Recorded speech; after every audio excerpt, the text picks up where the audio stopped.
Hi friends, welcome to my channel. I am Sonique, and today I thought I'd do a little bit of a catch-up of where I am in my Fey deck studies. So if you don't know, I've been using different Fey decks, one each month, a different one each month, and that's been my yearly study. And the reason being, this Flickering Cauldron Moon Diary is all about the Fey this year, so I've done that alongside. So this month, in the month of November, I've been working with the Fey Tarot.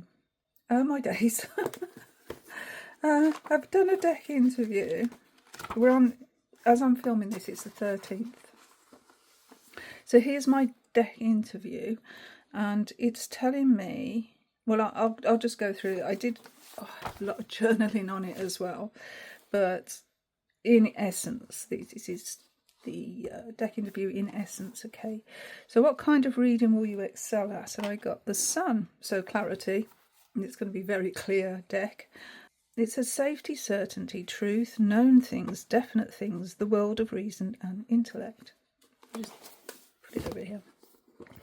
What advice will help me to learn with this deck was the Queen of Wands, who's the creator, the cultivator, the healer, the generative soul, anger replaced by life, which is, I thought that was very interesting there, anger replaced by life. How might you help me to grow as a reader? We have the Hermit, which is a quest, so it's a quest that I'm going on. Search, solitude, meditation, silence, personal journey, separation from distractions. Where am I likely to struggle whilst working with this deck? I got the Hierophant.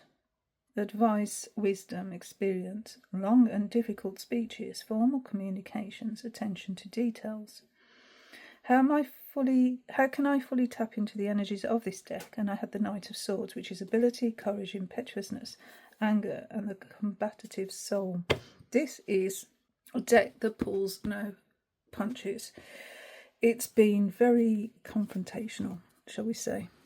Now, you can see I've done so much journaling on this deck so far, and like I say, we're only on the 13th. Now look what I'm getting. Purple are major cards. 1, 2, 3, 4, 5, 6, 7, 8, 9, 10 major cards in the first 13 days. Then I've had the 5 of Cups twice and the 10 of Pentacles once. Also, look at this. I had the Magician once, but I had Judgment twice, the Tower 3 times, Death twice. What do you think of that?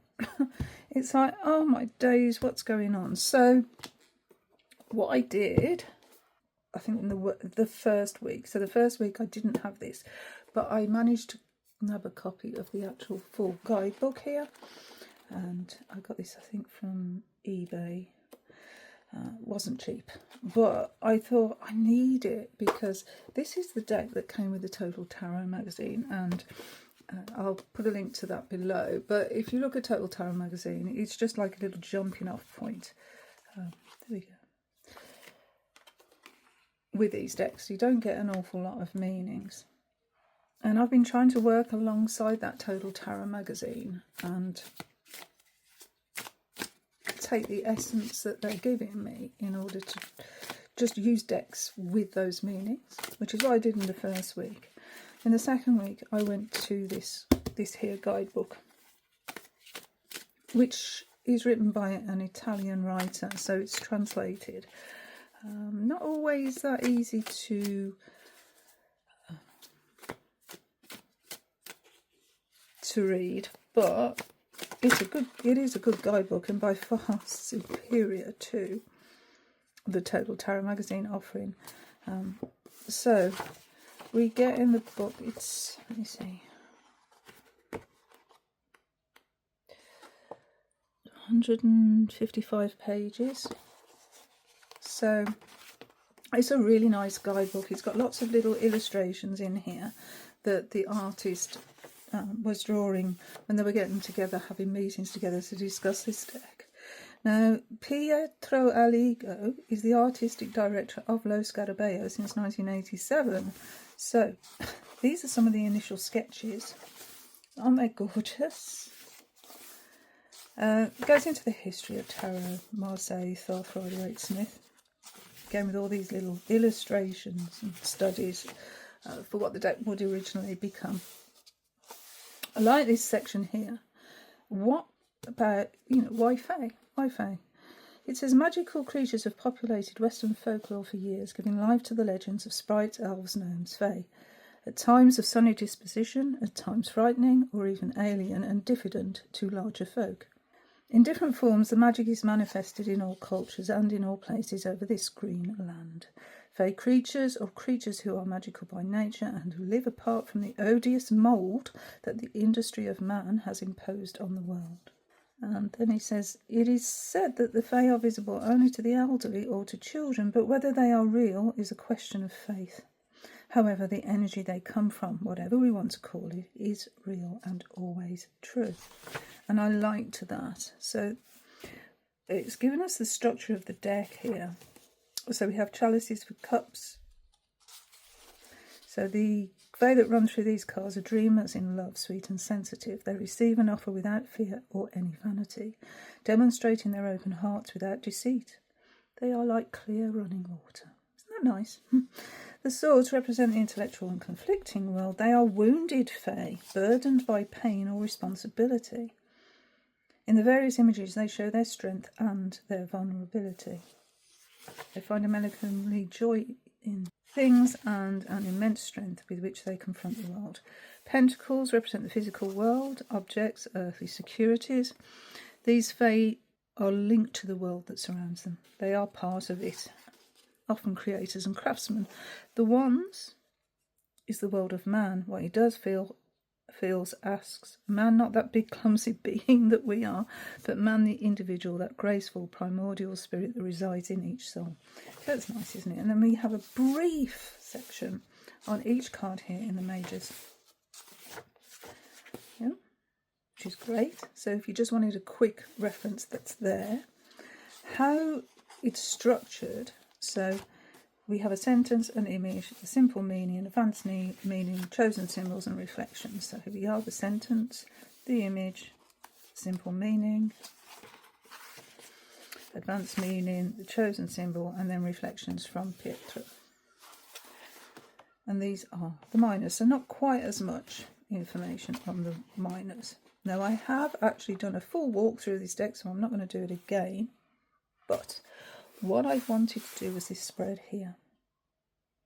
So this is a 3-card spread, and I want to try and clarify what's going on with all these difficult major arcana cards. Now, let's just backtrack a little bit. So we've got death.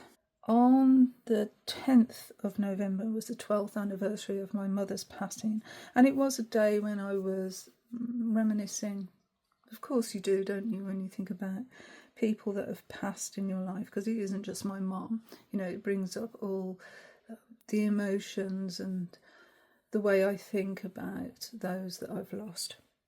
So it has sort of been, devastating with the tower, thinking about endings, thinking about beginnings, thinking about what have I achieved since then. All these really deep questions have been coming up for me. And then we have a really difficult card here with 5 of Cups twice. Am I focusing too much on what I've lost and not enough on what my life could be? And then we have the 10 of Pentacles, which to me is all about family. So it has been very indicative of where my mind's been at the moment. This is really heavy, so I wanted to sort of clarify how to go forward, really, and I thought that this spread here would help me. Oh look, Knight of Wands going forward. So we have a 3-card spread: the dream, the joy and the magic. The dream shows the energies that are the limit of what we are capable of perceiving. It is a dream, isn't it? It shows what could happen, all the possibilities and opportunities. It shows our ability to withdraw from the real, oppressive and limited world for a moment and learn wisdom and understanding on this journey. So you can see why I've sort of chosen to do this spread, given what's been going on. And then we have joy. So this card shows a reason for being joyful and happy. Remove all other influences and concentrate on the present moment of happiness. The reason for joy emerges from obscurity, drowning the heart and eyes with laughter. And then finally, magic. This card indicates the world of the Fae. what we need to come into contact with in order to use this deck properly. See how it tells you off? Who are the Fae? They are being as opposed to having. Now as opposed to then.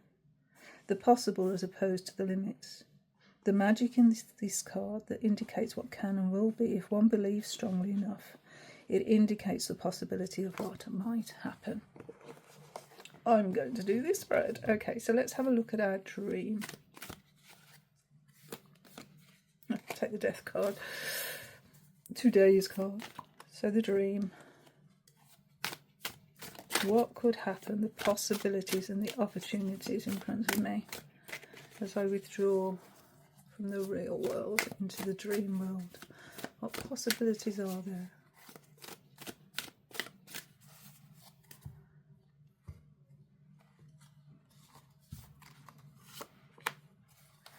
Nine of Cups. Oh, that's promising. Nice. So that's the dream. And we do look like we're dreaming there, don't we? Okay. Joy. There's a reason for being joyful and happy. Concentrate on the present moment of happiness. Concentrate on the present moment of joy and happiness.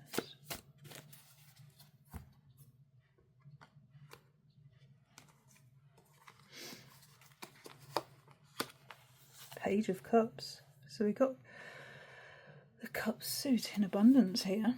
And the magic.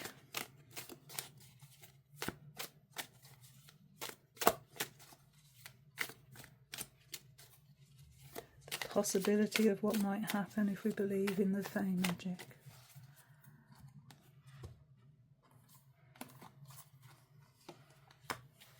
Seven of Pentacles. Interesting that in the book they refer to the cups as chalices, but actually on these cards it is again cups. So on the top of a hill, an enormous, and it is enormous, chalice of heavy gold stands on green grass. A Fey with butterfly wings. Oh yeah, butterfly wings. Exhausted and happy, leans her back against the great chalice, while the lights of her intoxication sweeten her gentle, relaxed face. She kind of drank all that. So the simple meaning is physical well-being, satisfaction, intoxication, fullness and overabundance. Advanced meaning, the happiness shown in this card is profound. It's still a happiness linked to oneself, to the fact that one has given and received with fullness and above all abandon. The well-being that is born from this sensation has no shadows, even if it disappears quickly. So the beatific and sincere smile indicates a total harmony between physical and spiritual well-being. The will-o'-the-wisps lights indicate the intoxication of joy and total satisfaction, and the relaxed position indicates peace and the desire from peace within joy. I'm feeling better. So the Page of Cups in the guidebook is the Knave of Chalices. Interesting how they've been renamed. So the personality. In youth, it's not always possible to distinguish between the emotions that will last and those that will vanish in the morning. So that echoes really concentrating on present moment happiness in that joy position, doesn't it? In the Knave of Chalices, we are faced with hunger for emotions and sentiments and inexperience in dealing with them. Okay. So for our magic position, we have the Seven of Pentacles. So if we believe in the Fae, and we've got a Fae here like relaxing and smoking his pipe, cradled by this lovely tree. His wealth is not always ostentatious. Richness is to have no need of others. Therefore, in order to be rich, it is first necessary to be wise, to be able to be content, and to know how to draw from what has the most in abundance. In the Seven of Pentacles, richness is not in the luxuriant leaves of the tree, but in the quiet of the moment. Perhaps these two things are not so far removed from one another. Well, I'm feeling a lot better now. I've done this card pull. I'm so glad I did it, because I think it's really illuminated how to go forward from this really dense, heavy energy that I've been confronting in the past 2 weeks. So we have a possibility here of being content. And the reason for that is to go back to our childlike self, really, and be curious about the world. And the magic of that is the stillness in the present moment and just enjoying that stillness, that just being here, being now. Brilliant advice. That's really great advice. So thank you so much, Fey Tarot. I really enjoyed that reading. And I'm going to go and journal about it. So thank you so much for watching, friends. Until my next video. Bye now. Bye.